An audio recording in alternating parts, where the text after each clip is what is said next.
Sim, semana começou com a minha prova e de matemática, se não me engano. Hoje. Então, pessoal, vamos começar a correção, então? Sistema nervoso, aquela parte ali de atividades na página 23. É a última atividade na página, bem no final da página ali, tá? Fizeram as atividades? Eu fiz. Tá. Vamos lá. Correção, então. Que a gente já leu na semana passada. Aqui. Número 1. Estabeleça a relação correta entre as colunas e, em seguida, assinale a alternativa correta. Então, você vai associar, por exemplo, 1 com 2, 2 com, sei lá, e ver o que cada um, né, já está marcado ali, mas vamos ver. Né? Então, 1, cerebelo. Qual é a função do cerebelo? Já vamos vendo a função, porque eu coloquei essas questões na prova. Alguma dessas pode estar lá na prova, tá? Qual é a função do cerebelo? Se 1 é 3... Controlam o equilíbrio, muito bem. O bulbo, 2, é parte lá do sistema nervoso. Função do bulbo, 2 é controlar as funções respiratórias. Cérebro, 3, função. O 3 ali, gente, a função é responsável... Controle das funções respiratórias. Não. O bulbo é responsável pelo controle das funções respiratórias. Ah, tá, não. É responsável pelos sentidos e pelas atividades intelectuais. Cérebro, né? E a medula espinal é a 4, 2. Reflexo. O que é o ato reflexo mesmo, gente? É o reflexo, não é? Aquele... Sim, mas como que ele acontece no nosso organismo? Alguém sabe dizer? É um movimento involuntário que acontece, tipo, uma reação. É uma reação, ele é involuntário porque não tem a participação do cérebro, e sim da medula espinal. O sistema nervoso central ele é formado pelo encéfalo e medula espinal. Eles é que controlam tudo. Sistema nervoso central, certo? Cérebro, encéfalo e medula espinal. Quando a gente toca numa superfície muito quente, por exemplo, um exemplo, né? Aí a gente tira automaticamente a mão, por isso que não depende da nossa vontade, é um ato quase que involuntário, né? Porque não há participação do encéfalo, e sim da medula, é ela que responde para te tirar o braço. Depois é que vem a interpretação pelo cérebro, certo? Diversas substâncias como a acetilcolina, como a serotonina, como o glutamato, são substâncias chamadas de neurotransmissores. Explique a função dos neurotransmissores no sistema nervoso e onde eles atuam. Então, gente, quais são as funções dos neurotransmissores? Essa era para fazer no caderno, fizeram? Os neurotransmissores, quem não fez, corrija aí, eles são responsáveis pela transmissão do impulso nervoso, tá? Então, coloquem aí. Os neurotransmissores são responsáveis pela a transmissão dos impulsos nervosos e eles atuam, tá perguntando ali onde eles atuam. Então, eles são responsáveis pelos impulsos nervosos e eles atuam nas sinapses, certo? Fechou? Agora, a próxima. A 3 também era para responder no caderno. As respostas automáticas e involuntárias que realizamos rapidamente diante de um estímulo são chamadas de reflexos, ou ato-reflexos, né? Sobre eles, responda as questões a seguir. Qual parte do sistema nervoso central comanda os reflexos? Acabei de falar. Medula espinal. Medula espinal. Muito bem. B. Quando ocorre o reflexo, a mensagem, né, não precisa chegar ao encéfalo para que a resposta seja formulada. Qual a importância desse mecanismo para a nossa sobrevivência? Para a gente não se machucar muito, ou para a gente ficar vindo, a gente bota a mão em uma coisa muito quente, a gente não pensa, a gente só tira na hora. Isso. Então, ele permite o quê? Respostas Rápidas? Rápidas, isso, permite respostas rápidas em situações de perigo. Então, é importante aí para deixando o nosso corpo mais alerta, né, para situações assim, tá? Evitando danos maiores, né? Uma queimadura maior, por exemplo. Tá? Então, permite respostas rápidas diante de situações de perigo. A 4. Sobre a relação entre o sistema nervoso central e o sistema nervoso periférico, é correto afirmar que sistema nervoso periférico é formado por nervos e gânglios que captam os estímulos ambientais, os quais são enviados ao sistema nervoso central para serem interpretados, certo? B. Leia o texto a seguir e faça o que se pede. Quem lê esse texto para nós?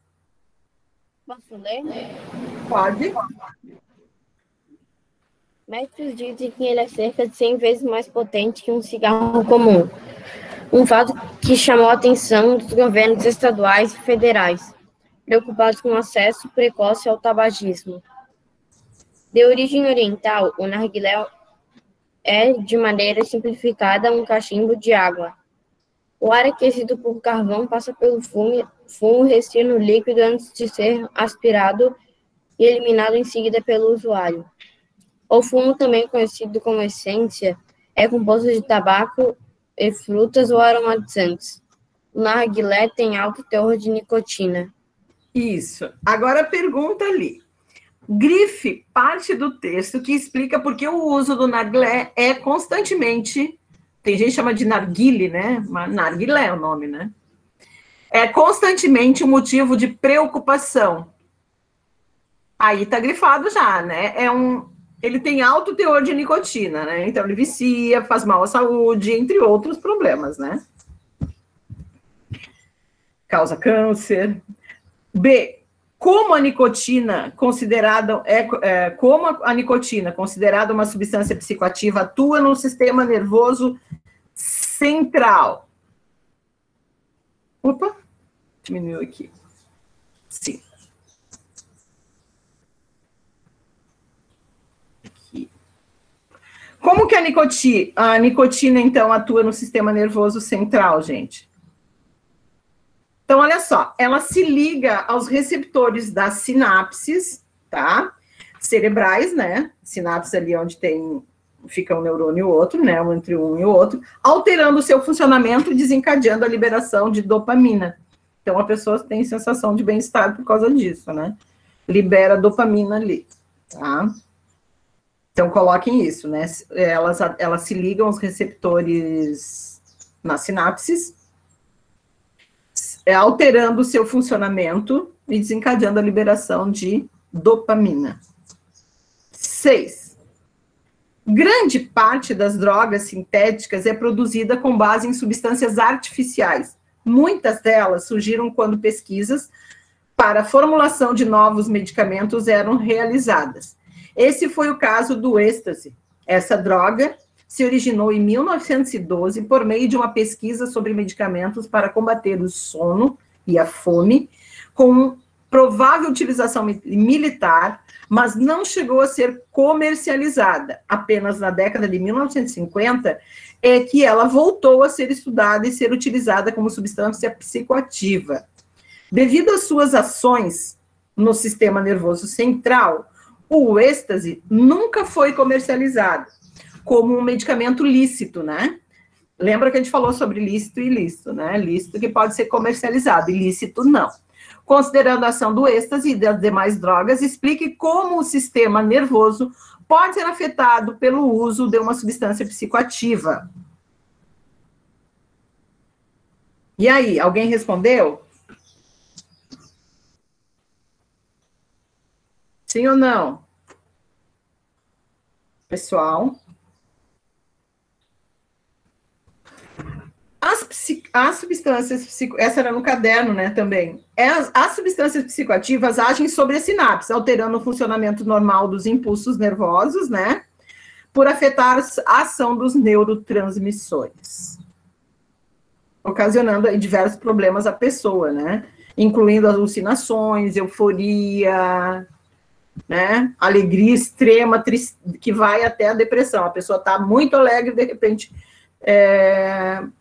fica deprimida, entre outras alterações psíquicas, tá?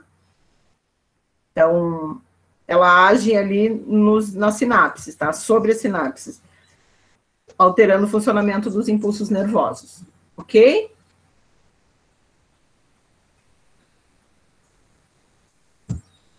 Deu, pessoal? Certo? Dúvida? Não, prof. Não, prof. Conseguiram pegar essa? Depois dá para olhar a aula também, né? Pretendo mandar, mas é que assim, que demora para receber o link para eu mandar para vocês, tá? Por isso que eu não mando, eu sempre gosto de mandar no mesmo dia, no outro dia, no máximo, da aula, né? Tá bom? Então, desculpa. A 7. Em grupos, pesquisa relacionada ao desenvolvimento científico e tecnológico, não precisava, né? Neurociência e robótica caminham para melhorar a vida das pessoas com paralisia. Esse texto a gente não leu, né? Quem gostaria de ler? Projetos milionários em diferentes países se propõem a superar um dos maiores desafios da ciência. Alguém?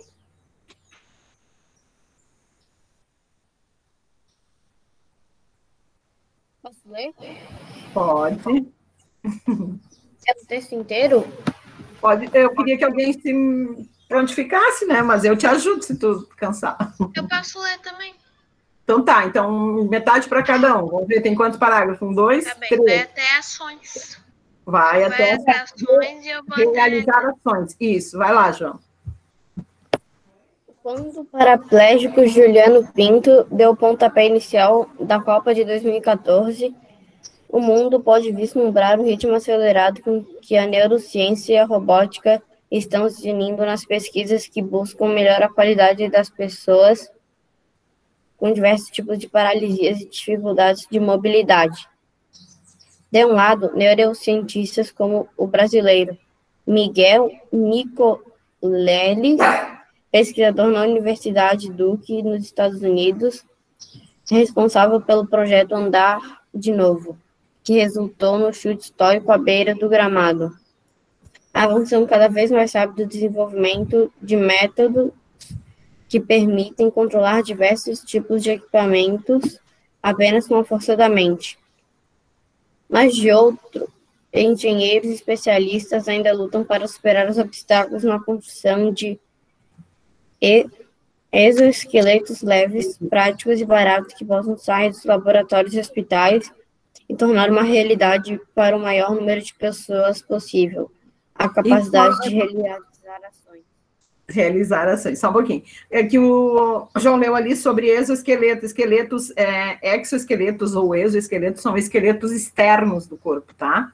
Tem o endoesqueleto, que é esse que a gente tem externo, e tem alguns insetos, por exemplo, né, e artrópodes em geral, tem um exoesqueleto, tá? Que é o esqueleto fora do corpo deles. Pode continuar, Lara. Ok.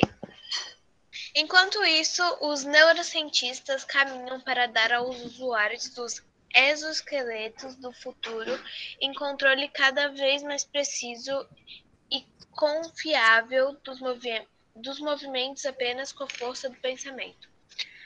Atualmente, os métodos não invasivos, como a espécie de touca com eletrodos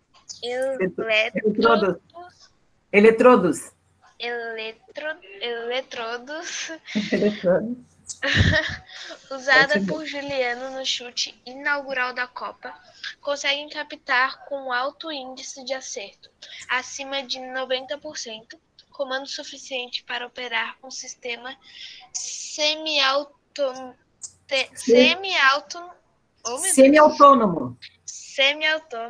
que, por exemplo, traduza a ordem para andar em movimentos alternados nas pernas e dos pés. Já os métodos invasivos, como o implante de chips no cérebro, podem ler uma gama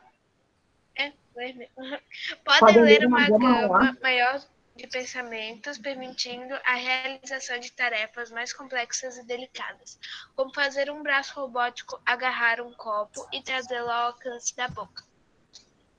Esse campo está avançado tão rápido que está excedendo as próprias expectativas da comunidade científica. Comenta Bill He, professor da Faculdade de Ciências e Engenharia da Universidade de Minnesota, onde trabalha no desenvolvimento de interfaces cérebro-máquina.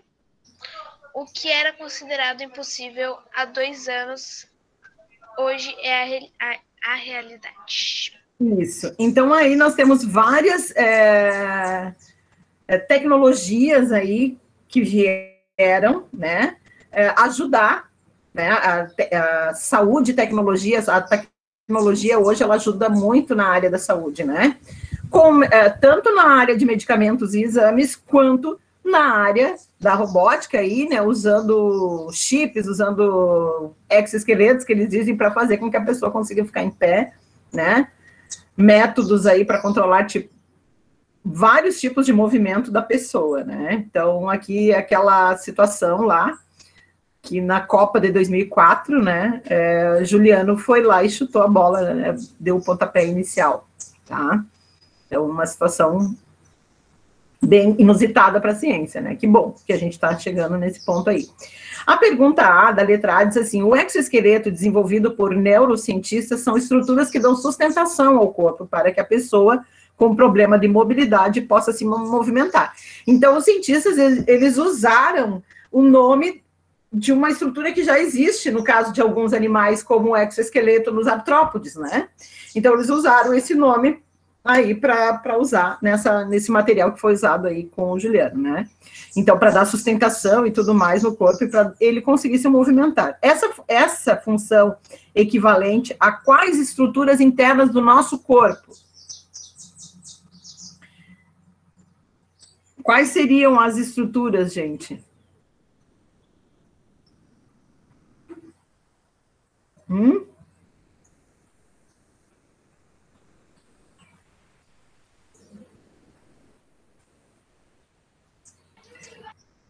Para que não está dando sustentação aqui para ele? Então, qual é a função? Quais são as estruturas que a gente tem que fazer nisso? Os esqueletos? Os ossos? Isso, os ossos, esqueletos, né? Nosso esqueleto, exatamente. Tá? Agora, a B. Métodos descritos no texto para melhorar a qualidade de vida e aumentar a independência das pessoas com paralisia relacionam sempre a atividade cerebral ao movimento. Grife no texto os momentos em que isso é identificado. Justifique a relação, justifique, né, por que essa relação é necessária. E aí, pessoal? Quais são as estruturas? Ó, já grifei ali, tá? Já está grifado, tá? Então, do lado ali, o desenvolvimento de métodos que permite controlar diversos tipos de equipamentos apenas com uma força da mente. Depois, controle cada vez mais preciso e confiável dos movimentos apenas com a força do pensamento. E depois ali traduz a ordem para andar em movimentos alternados das pernas, dos pés. E, por último, pode ler uma gama maior de pensamentos, permitindo a realização de tarefas mais complexas, né? E a justificativa, colocar ali que na atualidade, né, nós estamos cada vez mais aí, o desenvolvimento científico, né, aliado a inovações tecnológicas, tem propiciado muitos benefícios para a humanidade, tanto no desenvolvimento de medicamentos, como eu já falei, quanto no aprimoramento de técnicas associadas aí à identificação de doenças e à promoção da saúde, né? Tá bom? Vamos adiante. Hora do estudo. No quadro abaixo, circule as funções que são realizadas pelos ossos. Então, pelos ossos, era para circular, né? Então, proteção de órgãos internos, produção de hormônios, não. Sustentação do corpo, sim. Movimentação, sim. E produção de células do sangue também. Todas essas são funções do sistema ósseo, tá? Marcaram já? Sim. Então, vamos adiante. 2. Movimentar o corpo durante a prática de esportes ou em atividades cotidianas é algo que passa despercebido no dia a dia. Porém, para que cada um desses movimentos aconteça, é necessária uma integração de vários sistemas e estruturas do corpo. Sobre isso, faço o que se pede. Que estruturas do nosso corpo são utilizadas quando realizamos algum tipo de movimento? E já está a resposta, né, pessoal? Quais são essas... Quem é que respondeu aí? Os ossos, tendões, cartilagens e músculos. Isso, e aí tá as articulações, os músculos, ligamentos, e coordenado pelo sistema nervoso, tá? Então, colocar também que ele é coordenado pelo sistema nervoso. Músculos, ossos, articulações, ligamentos, tendões e coordenado pelo sistema nervoso. Fechou?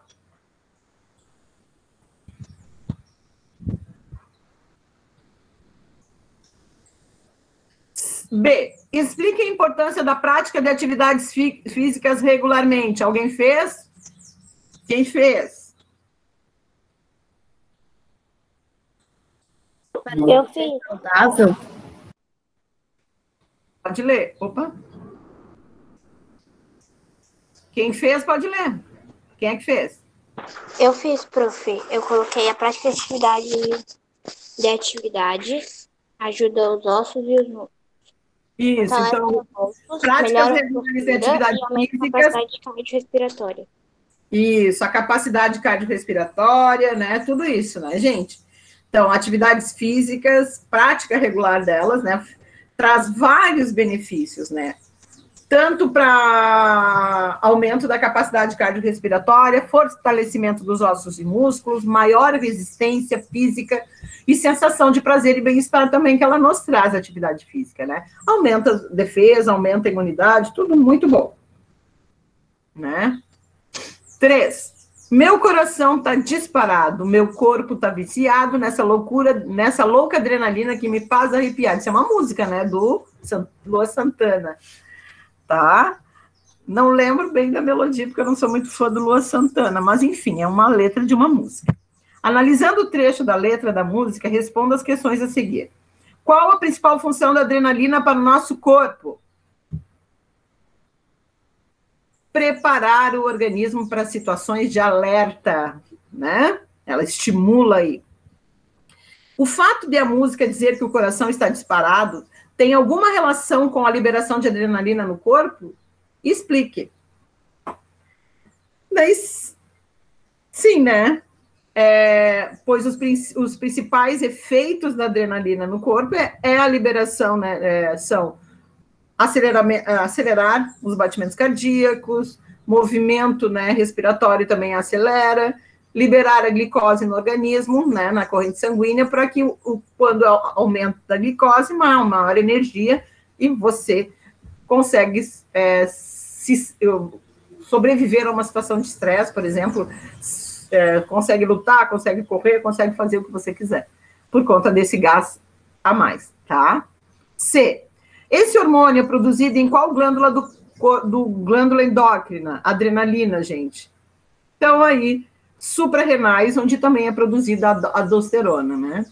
E aí nós temos um gráfico que mostra a quantidade de açúcar no sangue de uma pessoa em um período de tempo e responde as questões. Aí nós temos o tempo, horas, 10 horas, 13 horas, olha só o pico de glicose que teve essa pessoa às 13 horas. Depois baixou para 16, tá? Então, tem a ver com pós-almoço aí, refeições, né?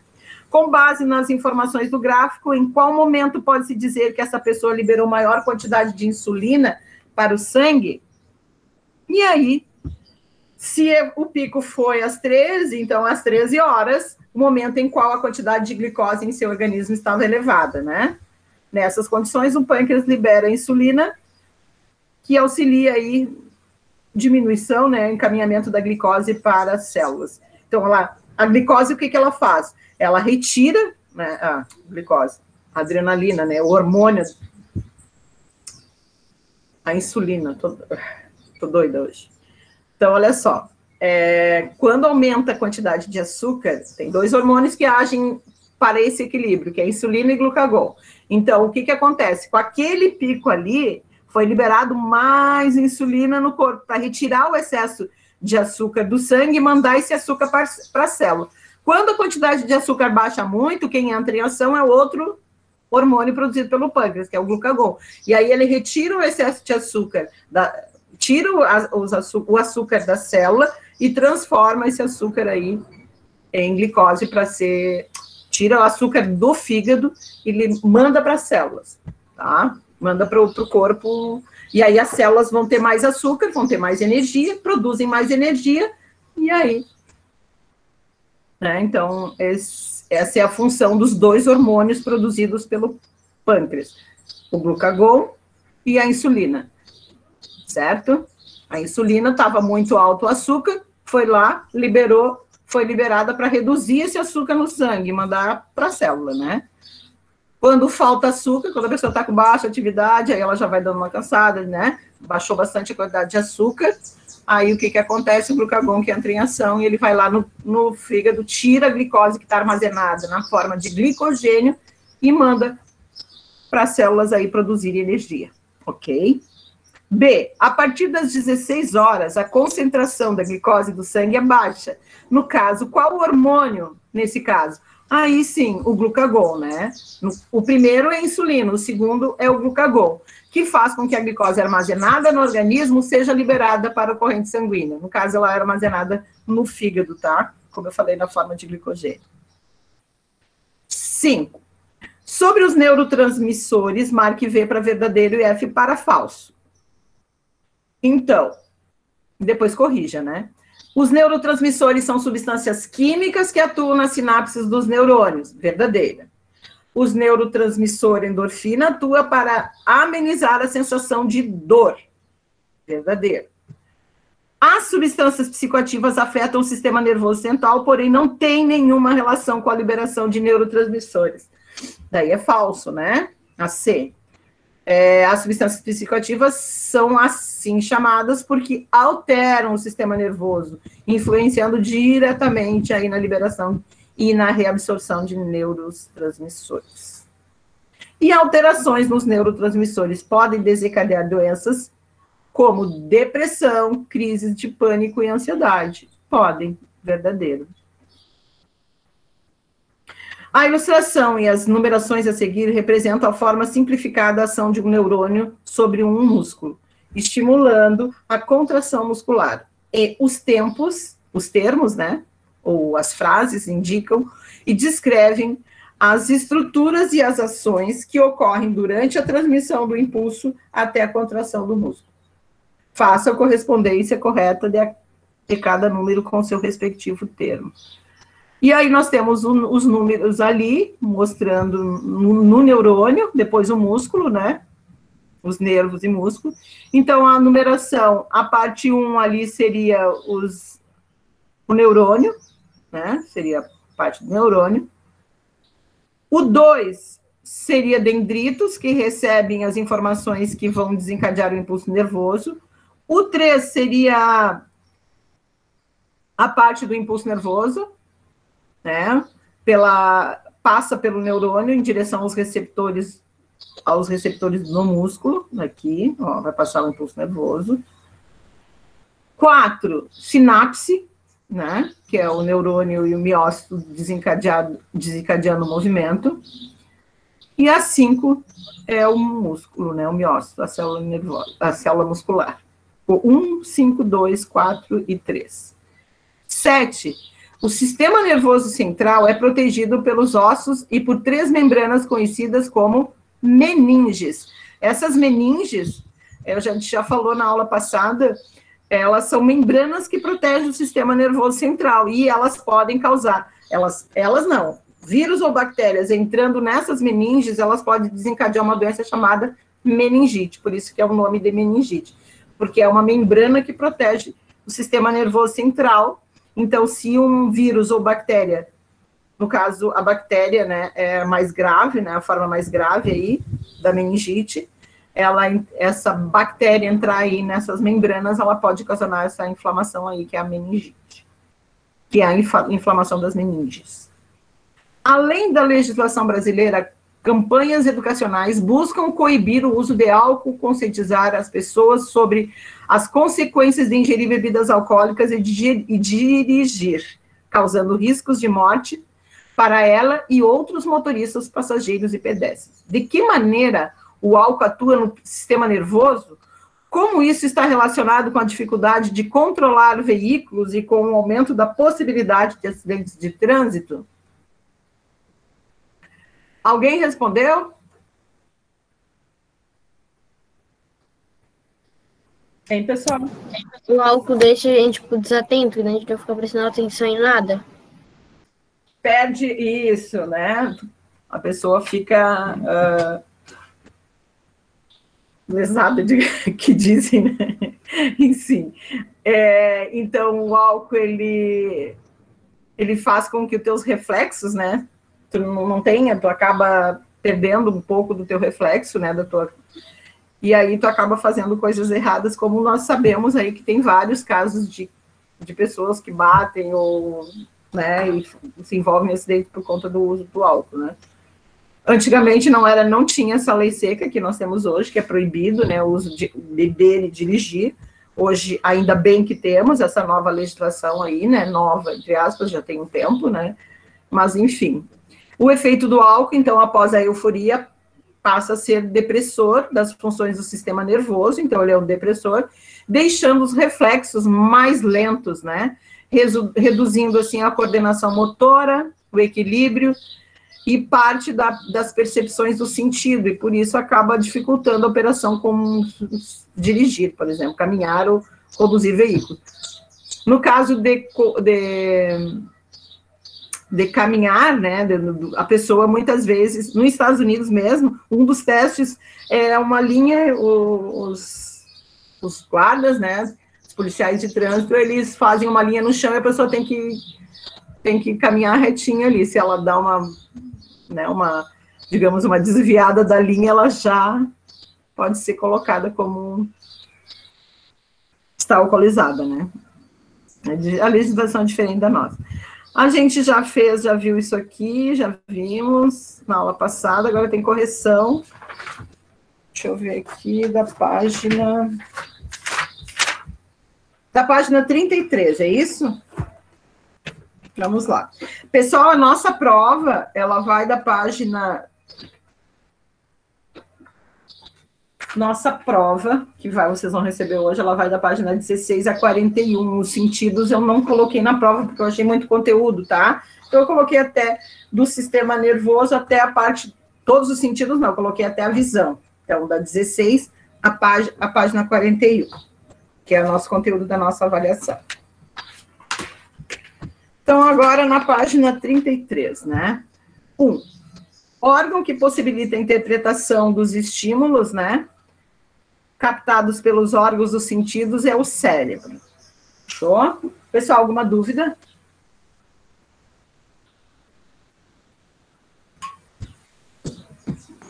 Nenhuma. 2. Enquanto um pão está assando, ele libera um delicioso aroma, mas o cheiro fica bem menos intenso depois que o pão é retirado do forno e esfria. Porque, mesmo estando longe da cozinha, podemos sentir o cheiro do pão quando ele está assando? Alguém sabe dizer? Tem ler ali, que eu estou compartilhando, né? Porque quando ele está assando, ele fica com um cheiro mais forte. Oi? Foi quando ele está assando, ele fica com um cheiro mais forte. Sim, sim. Mas é porque, mesmo estando longe da cozinha, podemos sentir o cheiro do pão? Essa é a pergunta. Pois a temperatura influencia na liberação de odores. Isso. Então, o odor libera a massa aquecida, o odor liberado pela massa aquecida, né? Ele tem receptores, tá? Ele vai no ar e esses receptores ali no nosso nariz, como a gente viu na aula passada, os receptores ali vão perceber essas substâncias que estão, né, no ar, e aí acaba percebendo o cheiro por conta disso, tá? Onde é que estava? Aqui. Ó, para quem quiser olhar e copiar, porque liberado pela massa aquecida é levado pelo ar, né? O odor liberado pelo ar, levado pelo ar até os receptores que nós temos lá na nossa cavidade nasal, nariz, e ali, esses receptores, então, entram em contato ali e vai até o cérebro onde interpreta, né? Então, mesmo estando longe, esses receptores estão no ar. Não é só o pão, perfume qualquer, né? Cheiros, odores, enfim. A ardência provocada por certas pimentas é uma espécie de ilusão gustativa. Sua causa é a capsaicina. Trata-se de uma defesa natural desenvolvida pelas pimenteiras, né? Quando ingerida, essa substância de nome esquisito envia uma falsa mensagem ao cérebro, dando a impressão de abrasamento, como se a pele ou as mucosas estivessem pegando fogo. A capsaicina não se dilui na água, portanto, nem tomando um balde de água inteiro, né, como as pessoas, quando comem pimenta, acabam fazendo isso, não vai livrar-se da sensação de ardência. Como se chamam os receptores sensoriais da língua e que tipo de estímulos eles recebem? Então, os estímulos são as partículas de alimento, né? E esses sensores aí, os receptores sensoriais, seriam os botões gustativos. Tá? Então, botões gustativos, estímulos são as partículas de alimento que estão, né, liberadas no ar, no odor, né? O que significa dizer que a ardência causada pelas pimentas é uma ilusão gustativa?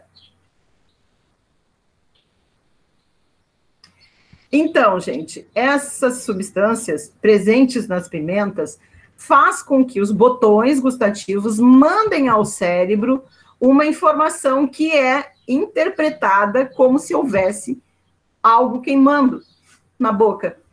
O que não é real, não está queimando, é a sensação de queimadura, mas não está queimando, né?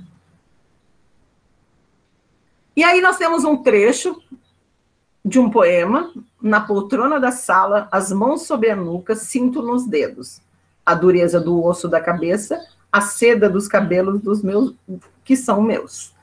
Letra A. Nesse trecho, podemos deduzir que o poeta escreveu sobre qual dos 5 sentidos? Percebo nos dedos, sinto nos dedos, o que é? O tato. Isso. Qual é o órgão responsável pela captação das sensações mencionadas pelo poeta? Pelo tato? O órgão responsável é a pele. Pele. Isso. Que estruturas são responsáveis pela percepção desse tipo de estímulo? Os receptores sensoriais. Isso, são os receptores sensoriais, né? Esse aqui já falamos. Depois nós temos a página 30.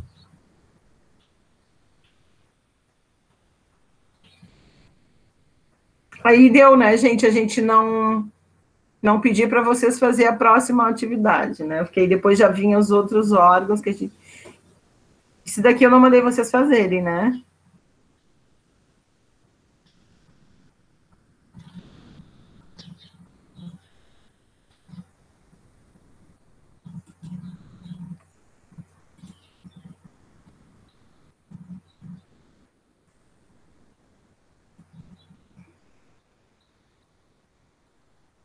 A última página que a gente tem para correção é a página 47, mas eu acho que eu não mandei vocês fazerem, eu mandei fazer até a 33, não foi isso?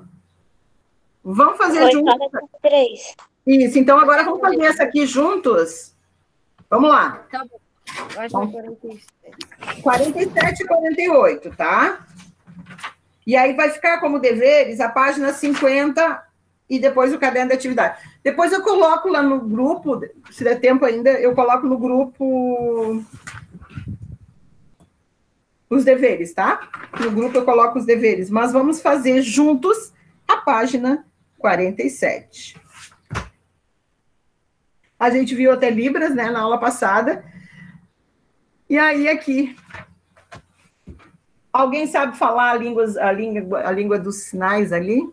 Sinais? Libras? Eu não. Eu sei, mais ou menos. Na verdade, quando a mãe me levou no IVA um dia, acho que foi ano retrasado do passado ainda. Nossa senhora, tu era bem mais pequenininha. Eu lembro que tu estava no curso que a gente fez de Libras lá. Então, pode ser, sei lá, quando que era o ano. Só sei que até hoje eu lembro como é que faz o meu nome e o meu sinal, como é que é. Uhum. Alguém se arrisca a fazer o seu nome, abrir a tela aí? Ih, eu tô toda desarrumada. Tá bom. Até abriria aqui, né? Mas acho que não vai ser possível. Tá bom. Vamos lá, então vamos corrigir as atividades. Vamos fazer o seguinte, na próxima aula todo mundo vai abrir o vídeo, vai abrir a tela e vai fazer o seu nome, pelo menos. Pode ser? Fica como deveres. O que é? Como deveres para a próxima semana, todo mundo vai abrir a tela e vai dizer o seu nome na língua de Libras. Pode ser? Pode. Tá bom. Então tá, se arrume, faz perfume. Vamos corrigir aqui, então. Relacione os órgãos receptor com o seu respectivo sentido. Então, nós temos olfato, gustação, tato, audição e visão. Olhos, número 5, visão. Pele, número 3, tato. Língua, qual é o sentido? Língua. Gustação. Gustação, 2, orelhas. Audição. Audição e nariz. Que é o olfato. O olfato. Então, ficou 5, 3, 2, 4 e 1. E aqui nós temos as regiões dos olhos, que a gente viu na aula passada. Ok? E ali nós temos cada região para colocar um nome, né? Então, nós temos ali, primeira, lá em cima, em A, nós temos a retina, que é a membrana ali aqui, ó, bem nessa região aqui. Na verdade, essa aqui, né? Ela vai tudo isso aqui, ela se comunica com o nervo óptico. Tudo aqui, ó. Tá? É ali que tem as células sensíveis à luz. Depois nós temos a B, ó, lá do outro lado, é a íris, responsável pela coloração do olho, né? Já que é o nervo óptico, ó, bem aqui, tá? Nervo óptico. Depois nós temos em C a pupila e D a córnea, né? Camada transparente, a córnea, né? E aqui o olho do peixe. Os peixes vivem na água e não têm pálpebras, portanto, não piscam seus olhos, que estão presentes, sempre abertos. É uma das perguntas. Como os peixes dormem? Todo mundo pergunta, né? Eles dormem de olho aberto. Relembrando a função do... Os peixes não piscam? Essa aí eu não sabia, não. Eles não piscam, eles não têm pálpebra. Estão sempre com os olhinhos abertos. Prof, Oi. os peixes bebem água. Eles retiram, claro, todo ser vivo precisa de água, pensem nisso, tá? Então, eles tomam água também. Todo mundo precisa tomar água. Relembrando a função das pálpebras, explique por que elas não são necessárias nos peixes. Gente, a função da pálpebra, a gente já viu ali, ela tem uma função fundamental que é lubrificar, proteger nosso olho, né, para não ressecar. Então, as pálpebras na proteção e hidratação do globo ocular. Se eles estão no meio aquático, eles não têm necessidade aí de fazer a lubrificação, porque ela está sempre lubrificada, certo? Então, colocar que as pálpebras auxiliam na lubrificação e hidratação, na proteção e lubrificação do olho, né, do globo ocular. Uma vez que eles vivem na água, não é necessário, né? Aí, A4. Problemas, deixa eu ver que horas são para a gente fazer a chamada. Ai, já vou começar, só vou corrigir a 4 aqui com vocês, depois eu vou... Problemas de visão podem ser ocasionados devido às alterações no formato do globo ocular, o que faz com que a imagem seja formada antes e depois da retina, alterando a nitidez do que está sendo observado. Sobre esse assunto, é correto afirmar que na miopia, o globo ocular é mais alongado do que no olho normal e a imagem se forma antes da retina. 5. Relacione as colunas relacionadas às lentes mais apropriadas para a correção dos problemas de visão. Aí nós temos a divergente, convergente, lente cilíndrica e multifocal. 4. A presbiopia em outras alterações na visão. Lente multifocal. Miopia 1, lente divergente. Hipermetropia 2, lente convergente. E astigmatismo 3, lente cilíndrica. Tambores, violões, pianos, guitarras e outros instrumentos musicais apresentam membranas ou corda, né, e cordas também, né, quando tocados, vibram emitindo som. Como percebemos essas vibrações? Essas vibrações formam as ondas, né? Formam as ondas sonoras, que são percebidas por meio da audição, pois se propagam no ar e chegam até a membrana timpânica. Ok? Quais 2 sentidos são necessários para a comunicação utilizando a linguagem de sinais? Primeiro, ela precisa ver, né? E depois o tato, que é com as mãos. Então, visão e tato. Qual a importância da linguagem de sinais para os deficientes auditivos? E aí, cada um pode corresponder com as suas palavras, né? Pode se expressar, se comunicar. Eu coloquei, eles se comunicam através dela. Uhum. Isso, então, mesmo não ouvindo, eles conseguem se comunicar através dessa língua, né? Língua brasileira de sinais, que é Libras, né? Em uma escola de samba, o canto e a dança se apoiam no ritmo da bateria, que reúne diversos tipos de instrumentos, tais como surdo, chocalho, tamborim, cuíca, agogô, reco-reco, pandeiro, prato, que se unem em sons graves e agudos, dando a estrutura ao ritmo, né? As qualidades fisiológicas do som estão relacionadas com a sensação originadas nas orelhas e no cérebro. Em nossas orelhas, a primeira estrutura a vibrar com as ondas sonoras e desencadear o processo de resultar na audição são a membrana timpânica, tá? É ela que faz isso. Então, agora, o resto a gente vai corrigir na próxima aula, né? Que tem o texto, a gente vai ler e vai continuar.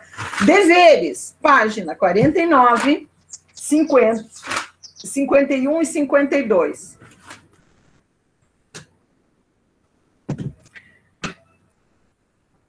Caderno de atividades, gente. Eu vou mandar vocês fazer o caderno de atividades também, mas eu vou botar no grupo lá, tá? Mas agora a gente vai só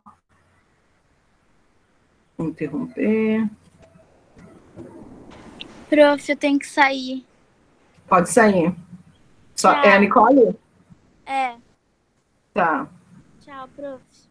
Tchau, Nicole.